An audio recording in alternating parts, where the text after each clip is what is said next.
Welcome to section 9.2, estimating a population mean. So population mean, again, that means we're looking at a parameter. And the symbol we use for mean, if you remember, is mu. All right, so we're going to be repeating a lot what we did in section 9.1, but instead of using the population proportion, we're going to be estimating the population mean. And so we're going to be using the sampling distribution of the sample mean, or the sampling distribution of X bar. And again, X bar is our point estimate. So let's remind ourselves of the assumptions when we're looking at a sampling distribution of the sample mean.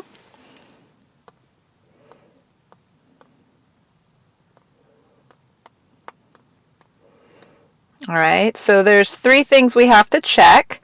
A simple random sample, independence in the sampling, or less than 5%. Our sample should be less than 5% of the population. And remember the third one, we have two choices. We have to figure out which situation we're in. Either they tell us the population is normal, or we have a large sample size. And in our textbook, that's greater than or equal to 30. And we have to choose. We're not allowed to put both. We have to choose. Okay, so if those assumptions hold, we know that the shape of our sampling distribution will also be normal. So let's draw a normal distribution for our X bar sampling distribution. And we know that the mean is mu sub X bar, and it's equal to the population mean, and then the standard deviation of our sampling distribution is equal to sigma over the square root of n. All right, and so that was all in chapter 8. Okay, so that would be your mu sub x bar right there. And remember what we were doing, or the language we were using for our population proportion. We were calling our confidence intervals this kind of weird notation, 1 minus alpha times 100% confidence interval. And it's going to be based on the same philosophy. So essentially, you go so many standard deviations away from the mean. We like to use 2 a lot, because then 95% of data is in the middle.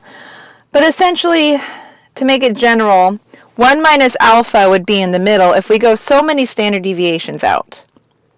And essentially, 1 minus alpha times 100%, it's that percentage of X bars are going to fall within those limits. So using the standard deviation, or the distance from the mean from our boundary, we can make a confidence interval, essentially using that same distance. Okay, so something like this. And this proportion of the time, we're actually going to capture the true population mean. Same argument as the population proportion. Okay, so what it looks like over here is we have our point estimate X bar, like we did right here. And this distance is essentially the margin of error. So from our point estimate, we're going to add the margin of error, and we're going to subtract the margin of error, and that's going to give us our upper and lower limits. Okay, and now we did a lot of technical stuff in 9.1. We can repeat that argument, and it turns out our margin of error is z sub alpha over 2 times the standard deviation of our sampling distribution. Really similar format from the population proportion. Okay, so there you go. That would be our confidence interval, and we would be on our way, except for one problem. We don't know sigma. We don't know sigma, so we can't be on our way. So let's write that out, but we do not know sigma. So So all of this crumbles. Our whole confidence interval crumbles. So what we're going to do instead is we're going to introduce a new distribution. And from this point forth, whenever we do inferential statistics on the mean, we're going to use this distribution so we can avoid this problem. So we must use a new distribution.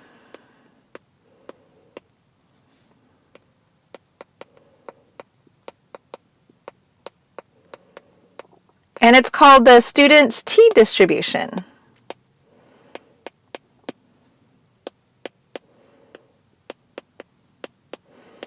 All right.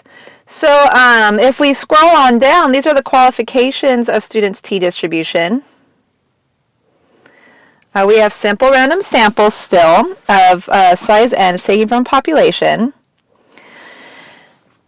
If the population from which the sample is drawn follows a normal distribution, this distribution right here is said to follow a student's t-distribution with n minus 1 degrees of freedom. Okay, so a couple things.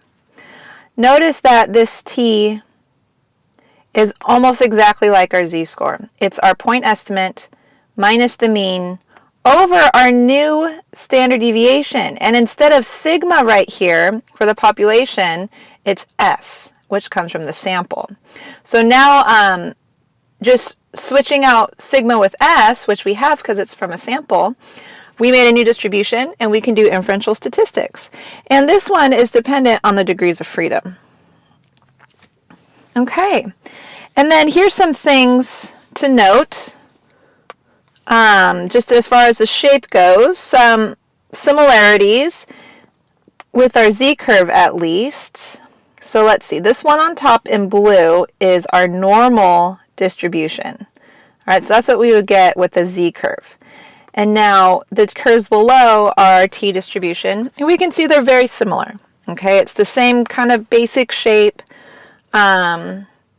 And it's centered around 0, and we have that nice symmetry. And we see when t is, or our degrees of freedom is 4, right? Let me show you how I did that. Degree of freedom is n minus 1. So when we have 4 degrees of freedom, it looks like we're on this bottom curve. And then as our sample size increases, naturally the degrees of freedom increase. And notice it's starting to look more like the normal curve. It's closer to the normal curve. So we're going to write all of these observations down. Oh, let me say one more thing before you guys turn the page. We also are going to be looking at the same notation, T sub alpha. It essentially means the area to the right of that value is alpha. Okay, now let's turn the page. And let's look at the properties of the t-distribution, and we'll just keep these in the back of our head going forth. So the first one is we saw that different curves for different degrees of freedom, so it's dependent on the degrees of freedom.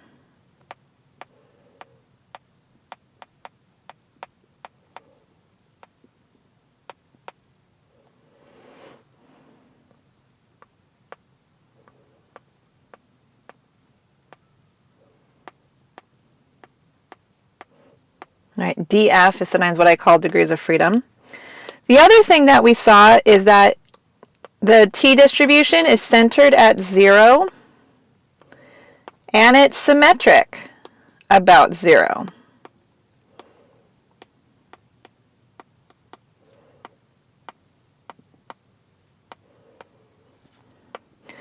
Okay, we didn't see this, but similar to the normal curve, we know area is probability.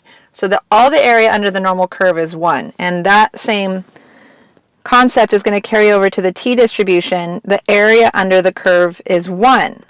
Because total area means total probability. It has to be 1.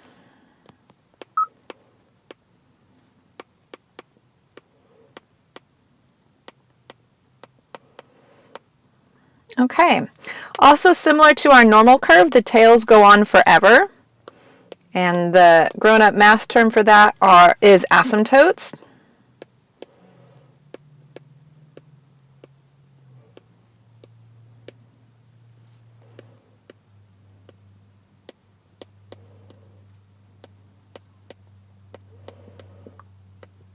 And the final thing we saw is as n increases, the sample size increases, the t-distribution gets closer to the z-curve.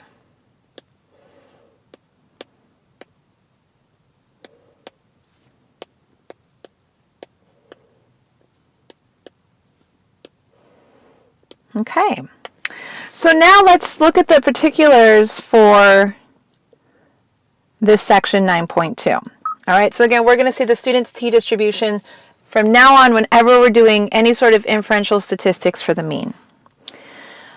So we are now again constructing this 1 minus alpha times 100% confidence interval for mu, the mean. Again, we're going to have some assumptions. So we check 3 things: simple random sample, you can number them, n is less than 0.05 times n, and now same thing as before, we're going to have to choose. So population is normal,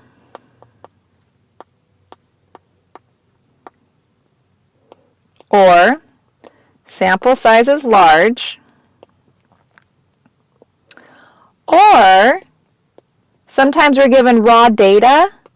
If we're given raw data, we can actually just look at the raw data and make sure it has no outliers and is approximately normal.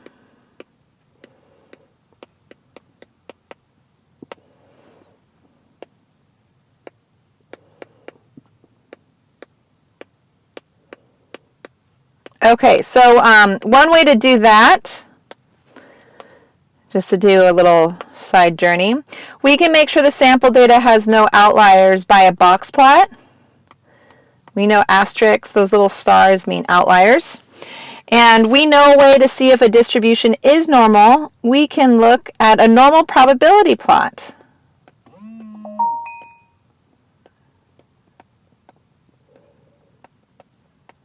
There you go. So if those things hold, we can make a confidence interval using students' t-distribution. And this is what it is. We start with our point estimate, x bar, that comes from our sample. We add and subtract the critical value, but now we're on a t-distribution. And then we multiply it by the new standard deviation. All right, always follows that basic format. And let me make this note.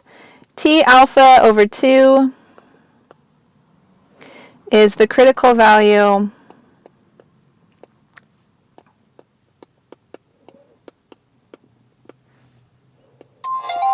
with n minus 1 degrees of freedom.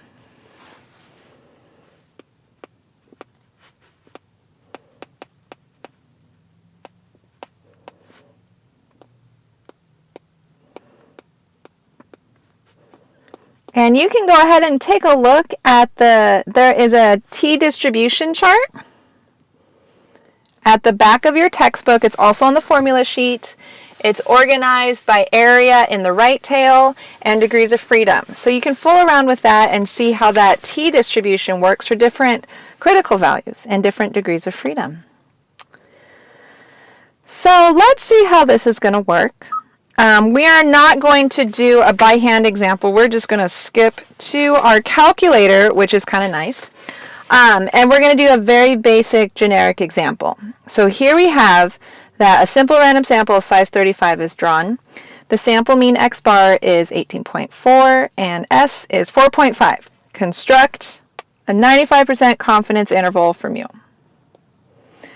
So there's our keyword. And whenever we see confidence interval, do you remember what we do? We panic. Always. So that actually will take care of that. We know we're going to verify the requirements in A. So that's why we have our acronym. So we remember to do everything. Okay, so P stands for parameter. And we are looking at mu, the population mean. Okay, that's going to help us determine our A. And our A is the assumptions. So we have 3 things we have to verify. Do we have simple random sample? Yes. Is 35 less than 5% of the population? Well, no way to tell. We don't really know what our population is. We're just going to say yes, or else this example would be silly. And then finally, the third thing is we have to see if our population is normal, our sample size is large, or if we have raw data, we can look at the box plot and the normal probability plot. So we don't have raw data, so is our population normal, or is our sample size large? Our sample size is large. All right, 1, 2, 3 things. Name that test. I'll choose a different color. So how we're going to do this on our calculator is we are going to use something called the t-interval.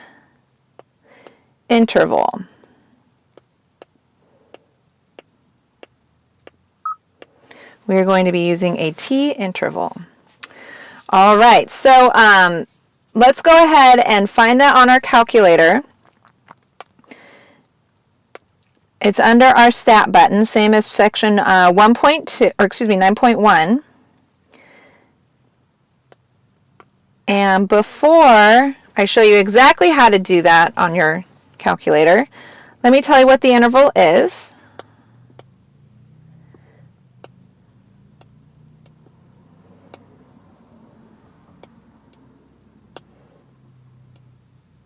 There you go. Okay, so again, I'll show you how to get that in our next video. And now the most important part is the C. And we have that same template from section 9.1. So that's going to stay with us. Panic and how we state our conclusion, that's going to be the same for all confidence intervals for the rest of the semester. So this is how our template goes. We are blank % confident that, and then we say whatever the parameter is, or variable really, parameter, variable, is between blank and blank. And it's a mean, and so normally we would have units, but this is a generic example, so we don't have units. Okay, so relative to our problem, we are 95% confident that again, it's generic, so all we're going to write is true population mean.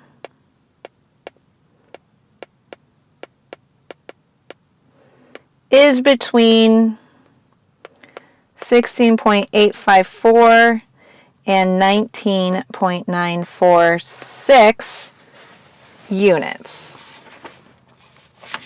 Okay. And there you go. Okay, so let's hop on over and then let's look at the calculator proportion.